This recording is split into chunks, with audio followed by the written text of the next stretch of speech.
The member for North Sydney. Mr Speaker, my question is also to the Treasurer, and it's actually about the economy. Will the Treasurer advise the House of the importance of microeconomic reform to our transitioning economy? How important is it to our national economy that we finally bring to an end lawlessness and criminality in our building and construction industry? The Treasurer. Well, I thank the member for his very serious question.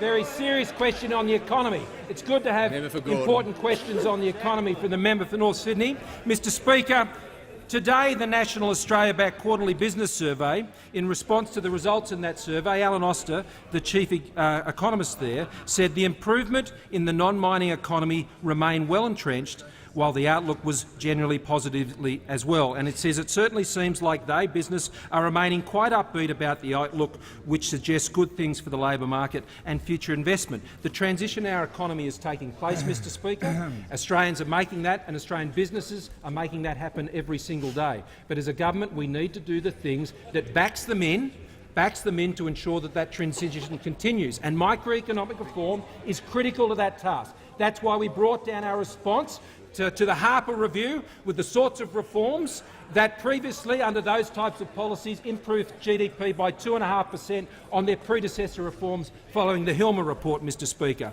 But in the building industry, we need to ensure that the microeconomic reform is returned as well, Mr Speaker. Australia has high building costs, some 4 to 5 times higher than France, the estimates are, Mr Speaker. The Business Council of Australia found that construction costs are now 40% higher than those in the US, let alone what they are in Asia. Construction costs in the past decade grew at twice as fast as inflation. And, Mr Speaker, there is one reason why we need to re-establish the Australian Building and Construction Commission and the associated building code is it assists to ensure that we have proper reform, microeconomic reform, and removing the scourge of corrupt deals and other things that have been sadly part of the history of that industry, Mr Speaker. The reason we have to do it is because it's good for the economy. The reason we have to ensure that this commission and this code is back in place is because it supports jobs and growth in the economy, Mr Speaker.